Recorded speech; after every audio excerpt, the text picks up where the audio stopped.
MLC स्नातक चुनाव क्या है? हिंदुस्तान का क्षेत्रफल की दृष्टि से सबसे बड़ा चुनाव। दक्षी जी अपनी दक्षता कैसे साबित करने जा रहे हैं? प्रधानी से लेकर जिला पंचायत से लेकर और मैं अब एमएलसी चुनाव लड़ रहा हूँ। बीजेपी जैसे दल में कोई हलचल नहीं दिखाई दे रही। समाजवादी पार्टी तो कहीं लड़ाई नहीं थी। समाजवादी पार्टी और बीजेपी जितना वोट पाएंगे उतना अकेला वोट मुझे मिलेगा। मुझे चंद्रशेखर जी ने समर्थन दिया है। सपा या भाजपा में से कोई दल ये कहे कि आप हमारी टिकट पर चुनाव लड़ें तो क्या फैसला? मैं न तो सपा में जाऊंगा न भाजपा में जाऊंगा। सपा से तो बगावत करके लड़ाऊंगा। बीजेपी से हमारी नीतियां मेल नहीं।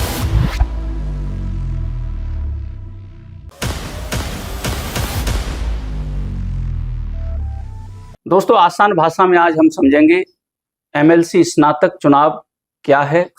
क्योंकि देश में जब बात होती है राजनेताओं की, राजनीति की, तो कहीं ना कहीं आजकल नेताओं को लेकर, उनके एजुकेशन को लेकर सवाल होते हैं, चर्चा होती है। एक ऐसा चुनाव होगा जिसमें पढ़े लिखे लोगों को चुनने का आपको मौका मिलेगा। इस चुनाव को लेकर कितनी जागरूकता है, लोग कितना इसे गंभीरता से लेते हैं, इस सब पर बातचीत के लिए हमारे खास कार्यक्रम द रियल टॉक शो में हमारे आज के अतिथि हैं दक्ष यादव जी।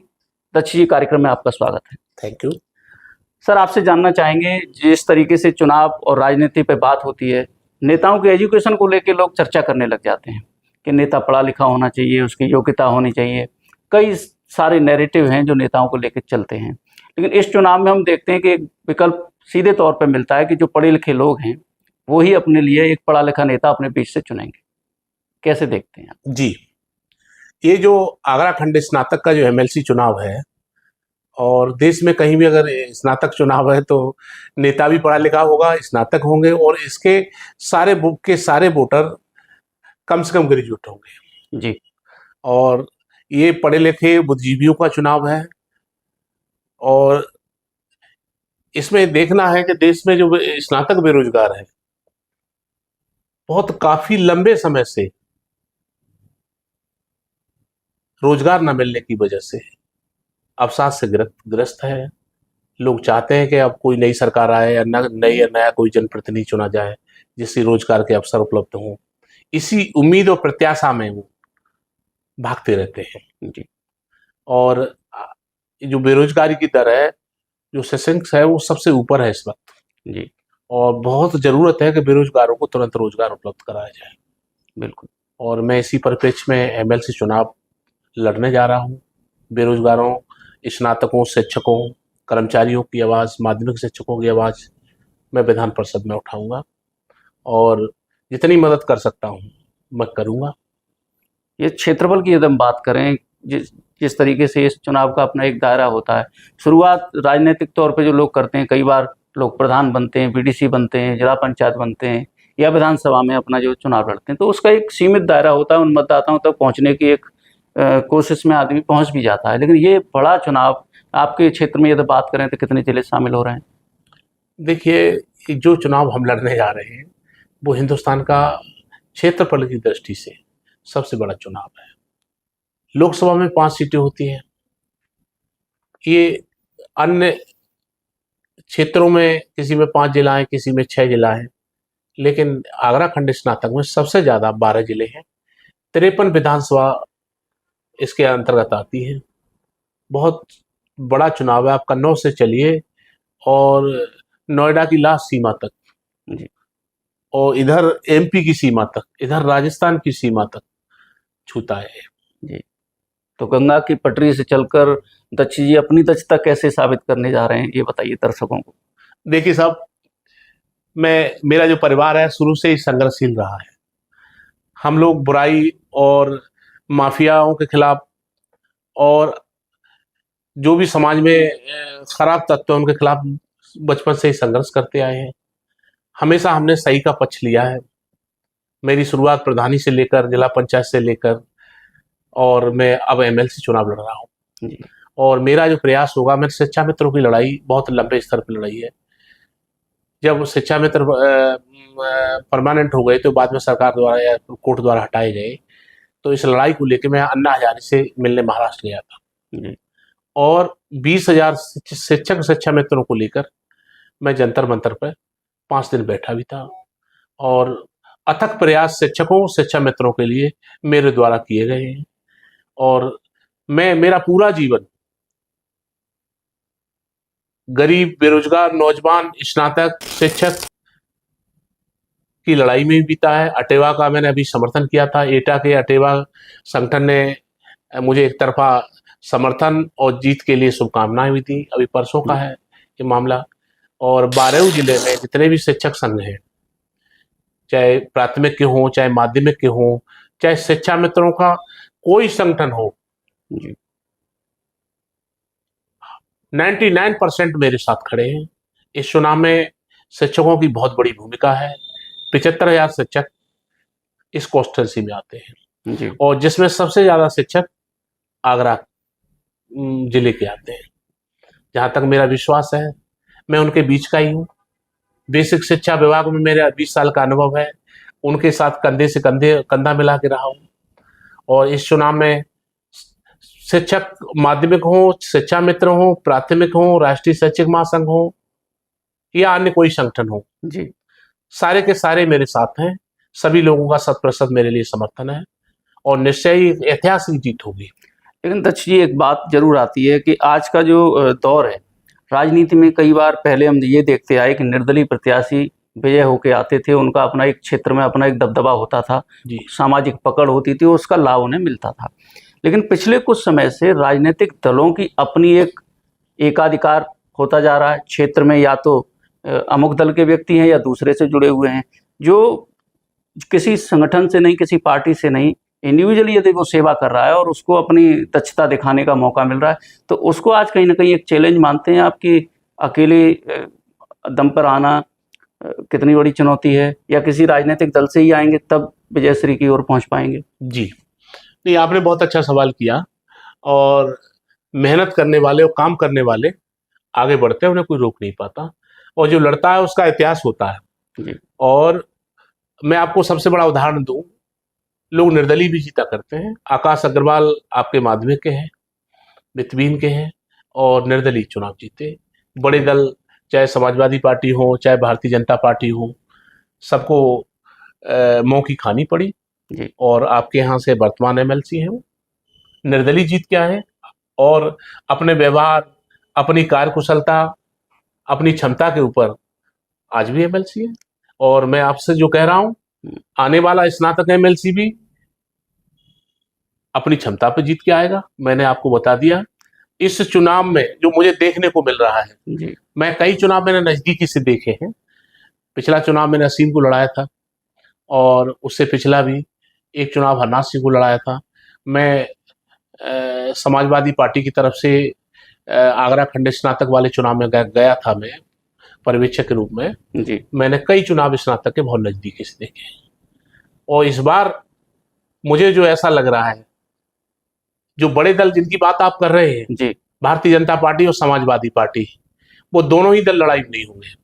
तो आप कह रहे हैं कि अब इनकी मोनोपोली चलने वाली नहीं है, जिनको ये लगता है कि हमने अपना जनाधार बना दिया। जी, परिणाम बहुत ज्यादा दूर नहीं है। जी।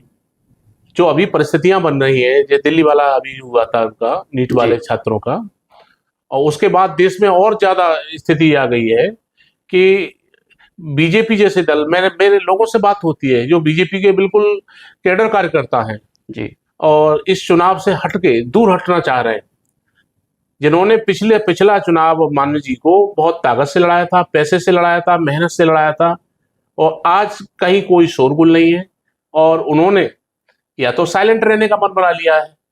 बहरहाल कोई हलचल नहीं दिखाई दे रही। और समाजवादी पार्टी तो कहीं लड़ाई में ही नहीं है। क्या लग रहा है, उनका प्रत्याशी कमजोर है या उनका संगठन कमजोर है? नहीं, संगठन को मैं नहीं कह सकता, लेकिन जो प्रत्याशी की क्षमताएं, होता क्या है कि इस चुनाव में ये स्नातक चुनाव है, पढ़े लिखों का चुनाव है। ऐसा तो नहीं है कि आपने पर्चा भराए और लोगों ने वोट डाल दिया। इस चुनाव में पढ़ा लिखा मतदाता होने का ये चाहते हैं कि हमारे लिए क्या करेंगे और हमसे जुड़ाव सबसे बड़ी चीज है। और उनका मुझे 120 ब्लॉकों में तो मैं 3-3 बार मीटिंगें कर चुका हूं। कहीं मुझे ऐसा सीधी कनेक्टिविटी उनकी कहीं 5% भी मुझे नहीं लगी बारेऊ जिले में। जी। और यही स्थिति बीजेपी कैंडिडेट की है। उन्हें ये लग रहा है कि पिछली बार हम जीत गए थे, सरकार थी और सर आंधी के रूप में और सब लोगों ने कार्य किया और हौसला के साथ काम किया, और आज वही लोग उन्हें पीठ दिखा रहे हैं। जी। मेरी सैकड़ों कार्यकर्ताओं से वही बैठते हैं तो सबसे बात होती है, और आप भी देखेंगे चुनाव में, नेक्स्ट रिजल्ट आएगा, चुनाव देखेंगे नजदीकी से, इस बार बीजेपी और सपा बिल्कुल धरातल पर दिखाई देंगे और मेहनत करने वालों की जीत होगी। हम लोग शिक्षक रहे हैं, शिक्षक परिवार से हूं, बेसिक शिक्षा परिवार का अंग हूं, और मैंने कहा भी है कि जो लड़ाई होगी बेरोजगारी के प्रति होगी, नौजवानों के हितों की होगी, शिक्षकों के हितों की होगी, शिक्षा मित्रों के हितों की होगी। मैंने ये देखा कि SIR जैसा जटिल कार्य बेसिक शिक्षकों ने किया। जी। जो भी चुनौती आती है बेसिक शिक्षक करते हैं, लेकिन उन्हें ड्यूटी में किसी का पति बीमार है, किसी की पत्नी बीमार है, किसी का बच्चा बीमार है, 1% भी रियायत नहीं दी गई, जिसका परिणाम ये हुआ कि 100 से अधिक शिक्षकों की मौत SIR में हो गई। दूसरा, 50 साल की उम्र में टेट लाद देना, पुरानी पेंशन खत्म कर देना, इन सभी मुद्दों को लेकर मैं इन सभी लोगों से विचार विमर्श करके, मैं शिक्षा मित्रों से विचार विमर्श करके, आपने देखा होगा शिक्षा मित्रों का जीवन बिल्कुल नरकी जीवन व्यतीत कर रहे हैं। बिल्कुल, पहली बार किसी प्रदेश में महिला शिक्षा मित्रों ने बालों का मुंडन कराया था। जी, क्या किया था, ये बड़ी दर्दनाक घटना थी। देखिए साहब, जब ये लोग परमानेंट हो गए थे शिक्षा मित्र, तो अपने बच्चे अच्छे स्कूलों में पढ़ने लगे थे। मैं एक घटना आपको बिजनौर जनपद की है, चांदपुर ब्लॉक। एक हमारे साथी थे, तो जब 3 साल परमानेंट हो गए तो अपनी बेटी को उन्होंने एक स्कूल में, अच्छे स्कूल में एडमिट करा दिया, फिर नौकरी से हटा दिया गया। जी। तो बेटी, जो अच्छे स्कूल होते हैं, इंग्लिश मीडियम स्कूल होते हैं, वो 1 महीना भी फीस का इंतजार नहीं करते। जी। तो बेटी को स्कूल से निकाल दिया, पिता पे पैसा नहीं था। तो जब बच्चे रोने लगे सामने, तो पिता का धैर्य जवाब दे गया और उसने 2 लाइन का सुसाइड नोट लिखा और ट्रेन के आगे कूद के आत्महत्या कर दी। और उस शिक्षा मित्र की इतनी मजबूरी थी कि मैंने जब पढ़ा रात को, तो मैं बहुत विचलित हो गया। मैं अपने 2 साथी वीर सिंह छोकर और केम सिंह से कहा कि वहां चलना है। जब मैं उनके दाह संस्कार में कराने के बाद उनके घर गया, तो उस शिक्षा मित्र के घर कल के लिए आटा नहीं था। इतनी गरीबी, इतनी दर्दनाक स्थिति में वो जी रहे थे। मैंने उन्हें 51,000 रुपये अपनी तरफ से दिया। मुझे सारे लोग, प्रदेश के लोग जानते हैं। जब मैं गया तो बहुत सारे लोग आ गए। 4,95,000 रुपया उन्होंने उस परिवार को इकट्ठा कर दिया। जी। अभी और परिवार की मदद करने के बाद हम लोग भूल गए।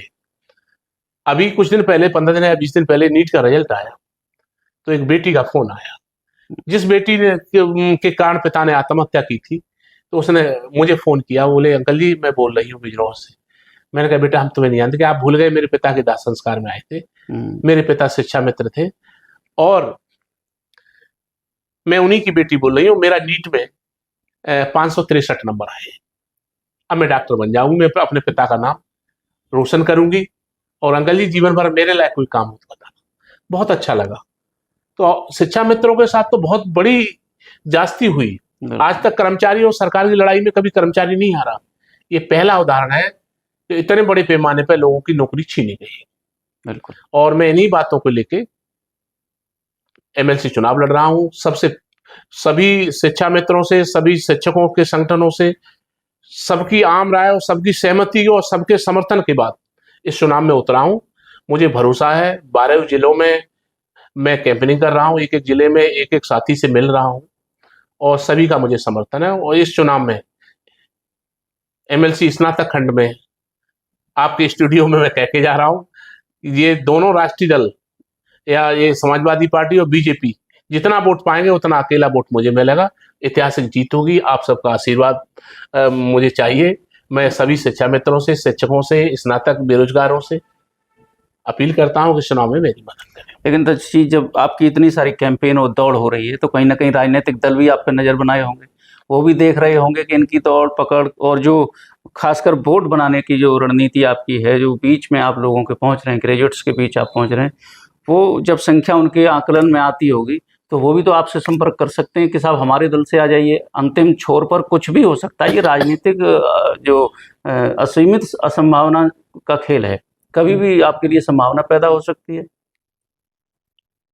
नहीं, आप ठीक कह रहे हैं, जिताऊ कैंडिडेट पर सबकी नजर होती है। और मैंने जब निकला था तो मैं अकेला निकला था, और जैसे ही मेरा काफिला आगे बढ़ता गया, लोग जुड़ते गए, कारवां बन गया। मुझे चंद्रशेखर जी ने समर्थन दिया है, पूरी ताकत से उनके लोग मुझे लड़ा भी रहे हैं, अन्य संगठन भी मुझे समर्थन दे रहे हैं, और मैं उन जो समर्थन दे रहे हैं मैं उनका आभारी हूँ। और मैं अपनी जो मेरे सिद्धांत हैं, गरीबों की, नौजवानों की, बेरोजगारों की लड़ाई लड़ता रहूंगा, मेरा कारवां आगे बढ़ता रहेगा। यदि अंत में आपसे सपा या भाजपा में से कोई दल ये कहे कि आप हमारी टिकट पर चुनाव लड़ें, तो क्या फैसला लेंगे? नहीं, मैं न तो सपा में जाऊंगा न भाजपा में जाऊंगा। सपा से तो बगावत करके लड़ा हूं मैं। तो ये बगावत की वजह ही जानना चाहते हैं हमारे दर्शक। देखिए, सपा में हम लोग 30 साल रहे हैं। कासगंज जनपद में हमारा परिवार एक अपना अलग ही स्थान रखता है। पूरी जिंदगी वफादारी की, समाजवादी पार्टी के फर्श उठाए हमने, कुर्सियां डाली, और जब कभी हमारा मौका आया तो वो विमुख हो गए। और आज जब अकेला लड़ गया और मजबूत स्थिति में हूं, तो मेरी तरफ देख रहे हैं जी, और मैं अब लौट के वापस नहीं जाऊंगा। मतलब आप दृढ़ हो चुके हैं कि अब हाँ, वापसी नहीं। बिल्कुल। कदम जो बढ़ गया वो बढ़ गया। सपा में मैं कभी नहीं जाऊंगा। और ये सत्ता दल ने यदि संपर्क किया तब? नहीं, बीजेपी से हमारी नीतियां मेल नहीं खाती। जी, बीजेपी नौजवान, बेरोजगार, स्नातकों, शिक्षकों के विरोधी है। आज आपने देखा होगा शिक्षा मित्रों को 60 साल की उम्र में जब रिटायर किया जा रहा है, तो जब शिक्षा मित्र घर जाता है तो 1 रुपया भी उसके हाथ में नहीं होता, और आंखें भर आती हैं हम लोगों की। बड़ा दर्दनीय अवस्था होती है। अपने माँ बाप या बच्चों को क्या जवाब देंगे? पूरी जिंदगी बेसिक शिक्षा विभाग में सेवा करने के बाद आज जब खाली हाथ लौटते हैं, बहुत तकलीफ होती है। जी, बिल्कुल। काफ़ी आपसे बातचीत हुई है। इसमें हम ये और जानना चाहेंगे कि ये चुनाव लगभग कब तक होने की संभावना है? क्या लग रहा है आपको? देखिए, वैसे इनका 6 दिसंबर तक कार्यकाल है।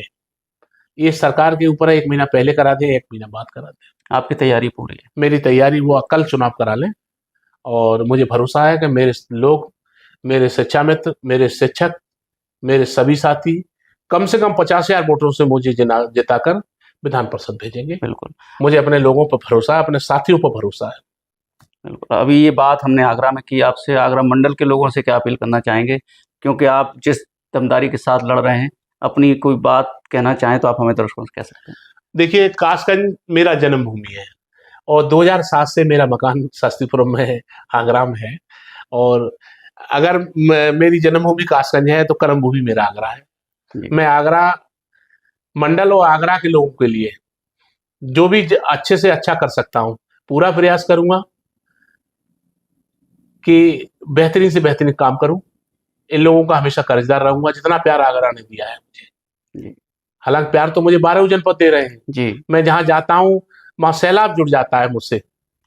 लोग ये कहते हैं कि सारे राष्ट्रीय दल और क्षेत्रीय दल पीछे रह गए। दक्ष मेरे साथी, मैं आपसे क्या कहूं कि मैं सुबह निकलता हूं, रात तक मेरे साथ काफिला बना रहता है। मतलब गंगा और जमुनी तहजीब को लेकर पूरे 12 जिलों में आप अपना कैंपेन लगातार जारी रखें। जी। लोग कह रहे हैं कि इस लड़ाई में निर्दलीय प्रत्याशी के आधे वोटों पर भी ये लोग नहीं पहुंच पाएंगे। जी। और समय बलवान है, आप देखेंगे आगे मेरा पराक्रम। मेहनत करने वाला व्यक्ति हूँ, सुबह निकलता हूँ, रात तक मैं अपने साथियों के साथ कैंपिंग में रहता हूँ। मुझे भरोसा है, सच्चाई के रास्ते पे हूँ, इस चुनाव में निश्चय ही मुझे जीत मिलेगी। आप सब भाइयों का मुझे सहयोग मिलेगा। बिल्कुल, आपने बहुत ही बेबाकी से हमसे बात रखी, हमारे स्टूडियो आप आए। द रियल टॉक शो में जो आपने बातचीत की है, हम दर्शकों तक पूरा इसे एज इट इज़ पहुँचाएँगे। हमारी कोशिश यही रहती है दर्शकों की, जो शख्सियत हमारे साथ बात करे, हम उसकी दिल की बात आप तक पहुँचाएँ। आज दक्ष जी ने बेबाकी से अपनी बात रखते हुए आपके सामने अपना एक प्रस्ताव भी रख दिया है, आप उस पर अमल करिए। फिर होगी मुलाकात किसी नई हस्ती के साथ। नमस्कार।